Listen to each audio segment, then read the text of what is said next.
De Clauscentrale in Maasbracht is niet gelijk een plek waarvan ik dacht dat we terecht zouden komen in natuur en zo. Toch staan we hier vandaag. Jos, wat heeft de natuur met de Clauscentrale te maken? Ja, de Clauscentrale. Wie kent hem niet in Midden-Limburg, zou ik zeggen. Wij hebben hier voor RWE, die eigenaar is van het gebouw, hebben wij het beheer van een stukje natuurterrein, ongeveer een hectare of 8 groot, hebben wij in beheer. En daar hebben wij 2 beheerders lopen, 2 paarden, die dat voor ons uitvoeren.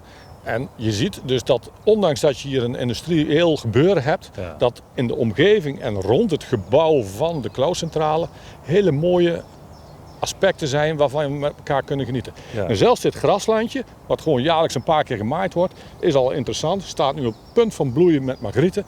Maar dit is al een juweeltje om te zien, zo kort bij zo'n groot gebouw.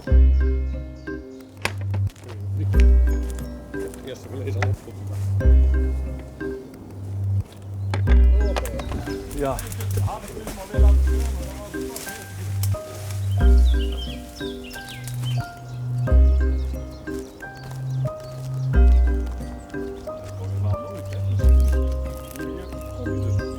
Ik werk wel eens vaker onder hoogspanning, maar zo extreem als nu nog nooit. Ja, bijzonder hè. De centrale, daar wordt de energie geproduceerd.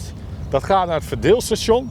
En het verdeelstation die zorgt ervoor, kijk eens wat al die leidingen hier doet, dat hier over heel Nederland, over Limburg, maar ook over heel Nederland, de stroom verdeeld wordt. Ja. En dan juist hieronder is het eigenlijk wel weer apart dat wij zelfs hier nog een stukje natuur mogen beheren. En dat is heel gevarieerd.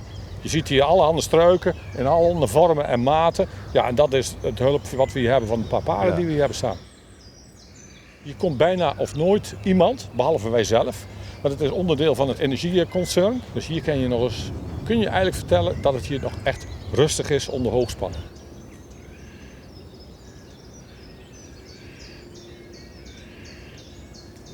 En veel water zie ik nog, hè? Ja, maar vergis je niet, we zitten hier aan de rand van de Maas. Dus die Maas die is hier onderdeel van het hele lintenlandschap. Lijnen vanwege de energie die vertransporteerd wordt. De lijn door het landschap en dat is onder andere ook de Maas. En die kleine snippertjes die wij in het landschap hebben, die zijn zelfs nog belangrijk en daar moeten we zuinig op zijn. En daarom is het ook zo bijzonder dat we dit terrein hier kunnen toevoegen als een soort, of nee, niet als een soort, het is een natuurterrein.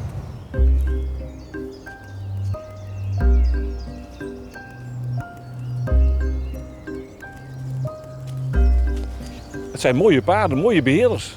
Dit zijn nou de koningspaarden die wij hier als beheerder hebben. Heel sober paard, staat hier jaar rond. Is heel duidelijk te herkennen door zijn aalstreep die erop zit. Ja. En voor de rest is dit een soort die eigenlijk hier zorgt voor een type beheer die wij hier graag willen hebben. Hele korte vegetaties, kort gegraast, struwelen die je tegenkomt. Ja.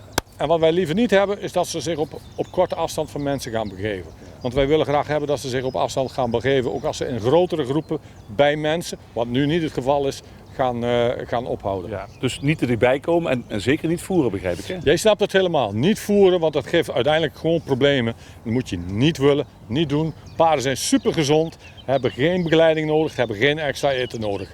Ze komen nu net de winter uit en staan er hier heel gezond bij.